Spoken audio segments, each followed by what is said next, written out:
ఒక్క ఛాన్స్ అని చెప్పేసి జగన్మోహన్ రెడ్డి గారు వచ్చి రెండో ఛాన్స్ ఇలా అయితే ఎలా రెండో ఛాన్స్ ఇస్తామండి. అప్పుడైతే ఓన్లీ తల్లి బిడ్డలమే చూసుకునేవాళ్ళు, ఇప్పుడైతే ఆన్లైన్ వర్క్ అప్ చెప్తున్నారు. మా కాలు మేము నిలబడుతున్నాం అన్న ధైర్యం అయితే మాకు లేదు. జగన్ అన్న మాత శిశు మరణాలు తగ్గించడం కోసం అన్నారు, అలాగని వాళ్ళని ఏ కేజీస్కో దేనికో తీసుకెళ్ళాము. మాత శిశు మరణాలు తగ్గించడం కోసం అన్నారు, అలాగని వాళ్ళని ఏ కేజీస్కో దేనికో తీసుకెళ్ళాము. మాకైతే అండి చాలా సమస్యలు ఉన్నాయండి. ఫస్ట్ మమ్మల్ని తల్లి బిడ్డలను చూసుకోవడానికి మాత్రమే నియమించారండి. 2000 5000 పాపులేషన్కి ఒక ఆశ అన్నారు. అలాంటిది ఇప్పుడు 4000 5000 పాపులేషన్కి ఒక ఆశ వర్క్ చేస్తున్నారండి. వర్క్ ప్రెజర్ అనేది పనివారం ఉండేది కాదండి నిజంగానే. అప్పుడైతే ఓన్లీ తల్లి బిడ్డలమే చూసుకునేవాళ్ళు, ఇప్పుడైతే ఆన్లైన్ వర్క్ అప్ చెప్తున్నారు. జగన్ గారు వచ్చిన కాడి నుంచి ఆన్లైన్ వరకు ప్రెజర్ ఎక్కువ ఉంటుంది. అండ్ మా సూపర్వైజర్స్ కానీ ఏ టైం అప్పుడు పెడితే ఆ టైం అప్పుడు సర్వేలు బాగా ఇబ్బంది పెడుతున్నారండి. దానికి తోడు మాకు డెలివరీస్కి వెళ్తుంటే ఛార్జీలు, వాళ్ళని టెస్ట్లకి తీసుకెళ్ళాలన్నా దేనికి తీసుకెళ్ళాలన్నా మా ఛార్జీలే పెట్టుకొని తీసుకెళ్తున్నాం. ఈ 10,000 జీతంలో మేము రెంట్లే కట్టుకుంటామా, పిల్లల్నే చదివిస్తామా, రేషన్లే చూసుకుంటామా? ఏ సామాన్య మానవుడు 10,000 జీతంతో ఎలా బతుకుతారనే ఆలోచన గవర్నమెంట్కి అయితే లేదండి. అండ్ ఇంకోటి ఏంటంటే ఆశాల్లోని చాలామంది సింగిల్ పేరెంట్ ఉన్నారు. మరి వాళ్ళకి 10,000 జీతం ఏం సరిపోతాయి చెప్పండి? మెయిన్ మాకేంటంటే పని ఒత్తిడి తగ్గించాలి. ఈ పని భారం వల్ల ఆశాలు చాలామంది హెల్త్ ఇష్యూస్ వచ్చేసిన వాళ్ళు ఉన్నారు, చాలామంది డెత్లు అయిపోయారు. చనిపోయిన వాళ్ళని అలా వదిలేస్తున్నారు తప్ప వాళ్ళకి కనీసం ప్రమాద బీమా కానీ హెల్త్ ఇన్సూరెన్స్లు కానీ ఏమీ ఇవ్వట్లేదు. ఇప్పుడు ఏంటంటే కొత్తగా ఏఎన్ఎంస్, హెచ్వీలు, మెడికల్ ఆఫీసర్లు అందరని కాదు, కొంతమంది అయితే ఉన్నారు. కొంతమంది అర్థం చేసుకున్న వాళ్ళు ఉన్నారు, కొంతమంది టార్చర్ చేసిన వాళ్ళు చాలామంది ఉన్నారండి. మాకు మరి ఈ ప్రభుత్వం న్యాయం చేయలేదు, మళ్ళీ రెండో అవకాశం అయితే ఇచ్చే ఛాన్స్ కూడా లేదు. సమస్యల పరిష్కారం అవ్వకపోతే మాత్రం ఇంకా పెద్ద ఎత్తున పోరాటాలు చేయడానికి మేము ఎప్పుడు సిద్ధంగానే ఉన్నాం. మేము ఇక్కడ కనుక మా సమస్యల పరిష్కారం అవ్వకపోతే విజయవాడ వెళ్తామండి. మొన్న ఆల్రెడీ విజయవాడ ధర్నా అయ్యింది, మళ్ళీ వెళ్తాం కూడా. బాగానా మా వాళ్ళ వాటిలో చాలామంది ఉన్నాయి. నా పేరు దివ్య అండి. మేము గత 18 సంవత్సరాలుగా ఆశా వర్కర్స్గా వర్క్ చేస్తున్నామండి. మాకు ఇప్పటివరకు కనీస వేతనాలు లేవు, ప్రమాద బీమా సౌకర్యం లేదు, అసలు మా ఉద్యోగానికి అసలు గుర్తింపు లేదు. చాలా సంవత్సరాలు కష్టపడుతున్నాం కానీ పనికి తగ్గ పారితోషికం అన్నారు, అది అలా పోయింది. పర్మనెంట్లు అన్నారు, పర్మనెంట్లు చేయలేదు.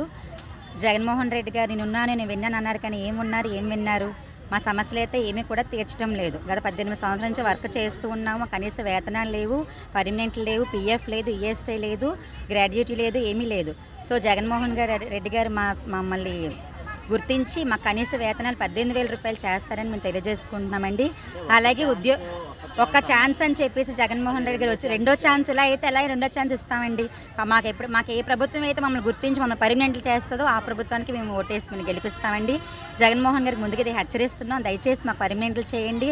ఎంతో కాలం నుంచి వర్క్ చేస్తాం, ఈ ఉద్యోగం మీద ఎంతోమంది ఆధారపడి బతుకుతున్నారు. ఆడవాళ్ళ పనికి తగ్గట గుర్తింపు లేదు, చాలా సంవత్సరం కష్టపడుతున్నాం. దయచేసి జగన్మోహన్ రెడ్డి గారు మమ్మల్ని గుర్తించి మా కనీస వేతనాలు పెంచాలని, అలాగే మాకు ఇప్పుడు కానీ నిజంగా జగన్మోహన్ రెడ్డి గారు మమ్మల్ని నిజంగా పర్మనెంట్ చేశారనుకోండి, తప్పకుండా ఆయనే గెలిపిస్తాం. లేదు మమ్మల్ని ఇలాగే మా చేత విట్టు చక్కెర చేయించుకుంది అనుకోండి, మేము ఏం గుర్తింపు చెప్పాలని మాదే గుర్తింపు చెప్పాలి. నా పేరు ఉమాదేవి అండి.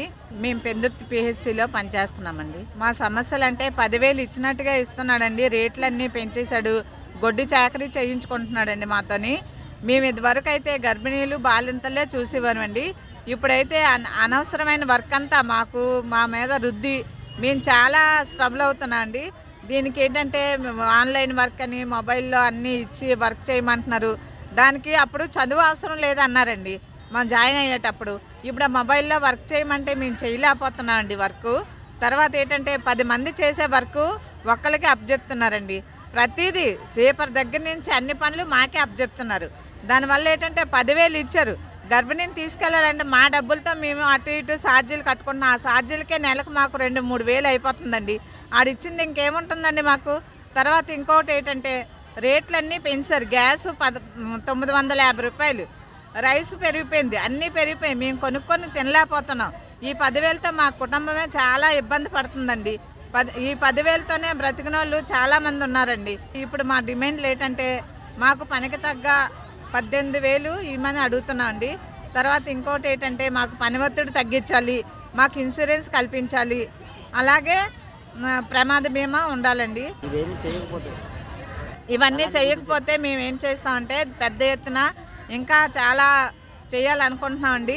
ఒక్క ఛాన్స్ అని అన్నారు, ఒక ఛాన్స్ ఇచ్చామండి. ఒక్క ఛాన్స్ ఇచ్చిన తర్వాత కూడా మాకు చాలా ఇబ్బంది పెడుతున్నారండి. మేము వర్క్ కూడా చేయలేకపోతున్నాం. రెండో ఛాన్స్ ఇచ్చే అవకాశం అయితే లేదండి. మా డిమాండ్లన్నీ పరిష్కారం చేస్తేనే రెండో ఛాన్స్కి వెళ్తామండి, లేకపోతే లేదండి. మేలైతే ఆయన రాగానే జీతాన్ని పెంచారు. జీతంతో పాటు మా బాధ్యతలు కూడా పెరిగాయి. జీతం ఇస్తున్నామని చెప్పి ప్రతి పనిని మాకు అప్పచెప్పి అధికారులతో సహా మాకు ఒత్తిడిని పెంచి అలా ప్రతిదీ పరిగెట్టించేలా చేస్తున్నారు. కానీ మాకు జీతం ఇస్తున్నారన్న మాటే కానీ దానివల్ల మాకేం ఉపయోగం లేదు. ఎలా వచ్చింది అలాగే వెళ్ళిపోతుంది.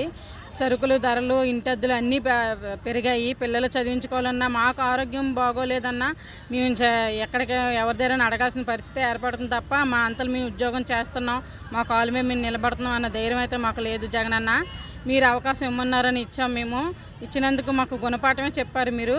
మాకు జీతం పెంచకపోయినా, తర్వాత మాకు ఇవ్వాల్సిన సదుపాయాలైనా ఏవైనా ప్రమాద బీమా కల్పించకపోయినా మేము ఎలాగా ఓట్లేసి గెలిపించామో అదే రీతిలో మేము ఏం చేయాలో చేస్తాం జగనన్న. ఇదే మేము తెలియజేసుకుంటున్నాం, మీడియా ద్వారా మనం చేసుకుంటున్నాము. అలాగే ఈ ఒత్తిడి పెంచేసి మాకు అందరు ఆరోగ్యం కోసమని మమ్మల్ని వేశారు. మాకు ఆరోగ్యాలు లేకుండా అయిపోతున్నాయి. బీపీ షుగర్లతో పాటు ప్రతిదీ కూడా మాకు కూడా అటాక్ అవుతుంది. మేము ఉద్యోగాలు అయితే ప్రశాంతంగా చేయలేకపోతున్నాము. అలాగే కొనసాగే పరిపాలన మార్చే అవకాశం ఉందండి, కంపల్సరీగా ఉంటుంది కూడా. మార్పు రావాలి. రావాలంటే ఇప్పుడు మీ సొంత అక్కచెల్లెమ్మలాగా అనుకొని మమ్మల్ని భావించారు, అక్కచెల్లెమ్మలని పిలిచారు. అదే మీ సొంత అక్కచెల్లెమ్మలకైతే ఇలాగే చేస్తారా? అక్కచెల్లెమ్మలు ఎంత ఆడదాని కష్టాన్ని కొంచెం గుర్తించి మేము వస్తున్నామంటే భర్తని పిల్లల్ని ఇంటిని వదిలి వస్తున్నామంటే కొంచెం మాకేదో కొంచెం బాగుంటుందనే కదా. కానీ ఇలాంటి జీతాలు ఇచ్చి మమ్మల్ని పనులు చేయించుకుంటే మాత్రం అది మంచిది కాదండి. ఎలాగైనా బుద్ధి చెప్తాము. ఆ మార్పు ఏదో మీకు కూడా తెలుస్తుందండి. మా జీతాలు పెంచి మాకు ప్రమాద బీమా కల్పిస్తే మాత్రం మీ వెంటే ఉంటాము. లేదంటే ప్రభుత్వాన్ని మార్చే రీతిలోనే మా పని జరుగుతుంది. అది ఎమ్మ కనకరత్నం అండి, మధురవాడ పిఎస్సి. మేలు అంటే ఏం లేదండి, అంతా కీడే అవుతుంది కానీ మేలు అంటూ మాకు లేదు. ఇన్నారా మాకు ఏమని తీసుకున్నారు? 1000 పాపులేషన్కి తీసుకున్నారు. మాతా శిశు మరణాలు తగ్గించడం కోసం తీసుకున్నారు. అటువంటిది ఇప్పుడు ఏ ఒక పనికైనా సరే మమ్మల్ని యాడ్ చేయకుండా ఏ పని కూడా లేదు. ఇప్పుడు సచివాలయం అంత స్టాఫ్ ఉన్న మమ్మల్ని మటుకు ప్రతి దానికి పిలుస్తున్నారు. తెల్లవారు లెగిస్తే ఈ పనే సరిపోతుందండి. ఇంట్లో భర్తకి పిల్లలకి చూసుకుని ఇది లేదు. మా ఒంటి ఆరోగ్యాలు పోతున్నాయి. ఎక్కడైనా పోనీ ఈ మాతా శిశు మరణాలు తగ్గించడం కోసం అన్నారు. అలాగని వాళ్ళని ఏ కేజీస్కో దేనికో తీసుకెళ్ళాము. మధ్యలో మాకు ప్రమాదశాత్తు ఏదో కాలే ఇరిగిపోయింది. మా ఆశాలో చాలామందికి ఇప్పుడు కాలని ఏమైనా ఇరిగేది, కానీ బీమా అనేది ఏమీ లేదు. సెలవు పెట్టుకోవాలనేసి సెలవు కూడా లేదు. ఆ డ్యూటీకి వచ్చేయాలి, బాగా పని సరే డ్యూటీకి వచ్చేయాలి. మాకు మటు చాలా ఇబ్బంది ఉంది ఈ ప్రభుత్వం వచ్చాక. ఈ ప్రభుత్వంలోని 10,000 అన్నదే కాకుండా ఆ 10,000కి 4,000 ఇంటద్దే పోతుందండి. సొంత ఇల్లు ఎవరికీ లేవు. ఇంటద్దే 4,000, 4,500 ఇప్పుడులోని. అవి ఉన్న వాటితోనే ఎలాగ బతికేస్తున్నారండి. మాలో చాలామందికి భర్తలు లేరండి. ఈ సరుకులు కూడా చాలా పెరిగిపోయాయి. మీకు అందరికీ తెలిసిందే కదా విషయం. మరి మా ఆశాలు ఎలా బతుకుతారనుకున్నారు? రెండో అవకాశం మేము అనుకున్న 26,000 చేస్తే ఏమో చూస్తామండి. మేము అనుకున్న 26,000 కనీస వేతనం కార్మికులకు చేస్తే ఇంకో ఛాన్స్ చూస్తాం. లేదనుకుంటే జగన్ గారిని ఎలా ఉంటే పరిపాలన మార్చే విధానం మారుస్తాం కూడా.